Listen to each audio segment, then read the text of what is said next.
Look, I can spend the rest of my life talking about fears, talking about how we are all afraid of taking action. We are all afraid of stepping into the unknown.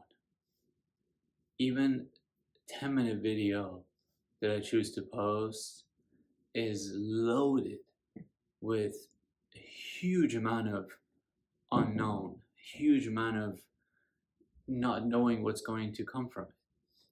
And that causes fear in every single one of us. Our brains are like wild horses. Our brains are like incredibly fast sport cars. And the reality is we have not been trained to tame the horse. We have not been trained to drive the F1 car.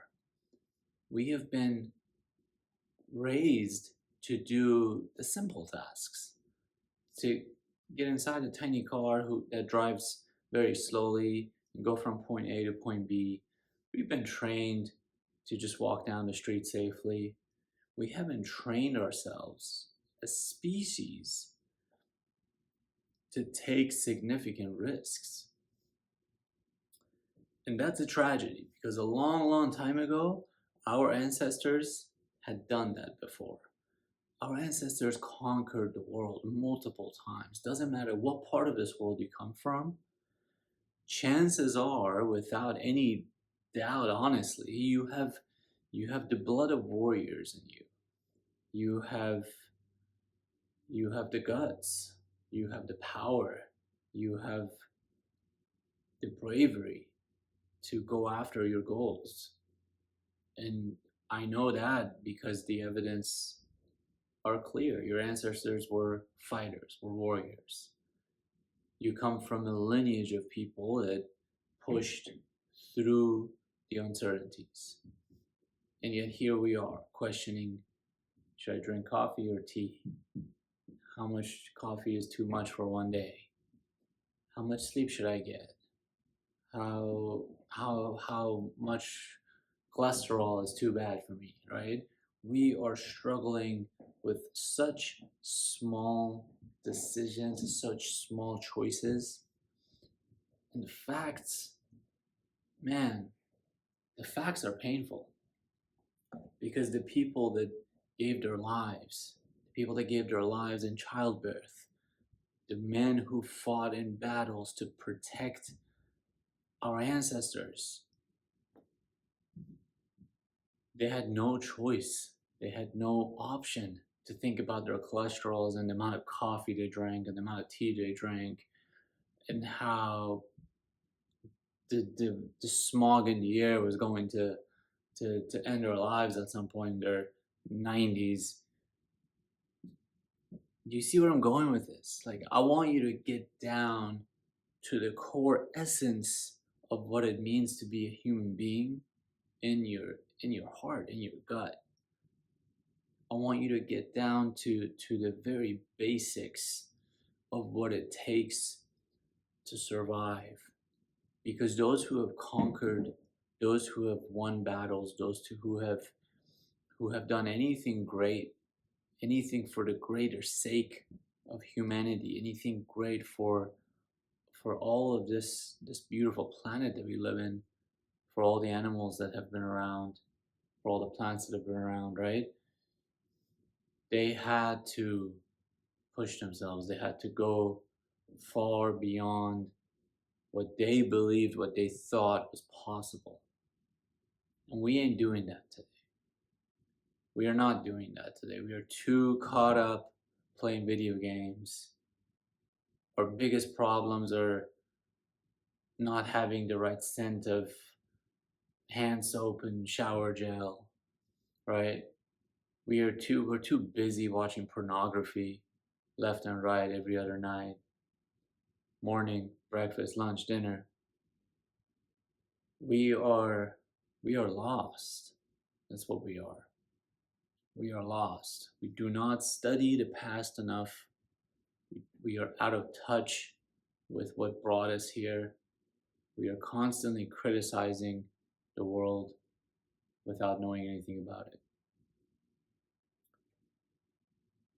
If you want to criticize this world, go right ahead. What I'm here to tell you is that this world is not going to change because of you. This world is not going to change because of any single person. You are here, we are all here. And this very day is a result of millions of years that have brought us to this moment. All right?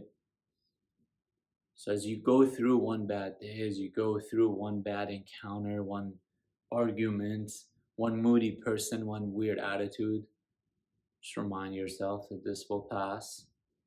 This does not define the hours, does not define the day. And most certainly, this is not going to define your life, because you are far greater than that. Your capacity every single day is far greater than the negative encounters that happen with all the other individuals around you. So experience them as they come. We cannot deny the reality we're living in. I can step out of my door and run into multiple nasty interactions with people. I might get in a car accident and die, who knows? But the reality is I can't allow any of that. As long as I'm alive, I can't allow any of that to change the mood on the inside. And if it does so, that's okay, but I can always bring it back in. If it does so, that's fine, but I can always recover.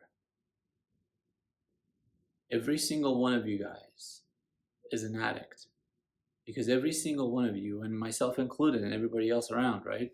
We all have habits that we cannot get rid of. And even if we get rid of them, we substitute that habit with another negative habit. That's our way of coping in this world, right? Take the edge off. Okay, too much taking the edge off with alcohol. Now I'm going to take the edge off with weed. Too much taking the edge off with weed. Now I'm just going to watch pornography. Too much of that. Oops, now I'm a sexaholic. Think about that. Where is self-control? What have you become? You are a victim of all the other offerings all around you, right? All around us, they are selling us addictions, from sugar to everything else that I just named, from carbohydrates, from chocolate, from anything else that we can get addicted to, or just typical shopping, right? And so we are victims of consumerism, of constantly consuming. And in this goal-oriented society, we always need to make more money. The only reason to make more money is to spend it on something. And guess what? The best way to spend it is on the next big thing. There's no other way. So my challenge for you, my challenge for myself, my challenge for everybody else is, if you watch anything I say, if you listen to anything I say, if you spend any time on this channel, to question your day-to-day actions, the amount of time you spend on devices, the amount of garbage food you consume, the amount of alcohol you drink, and when and how you choose to consume these things. How often do you need to take the edge off? At one point, are you going to be brave enough to accept that, hey man, life is hard.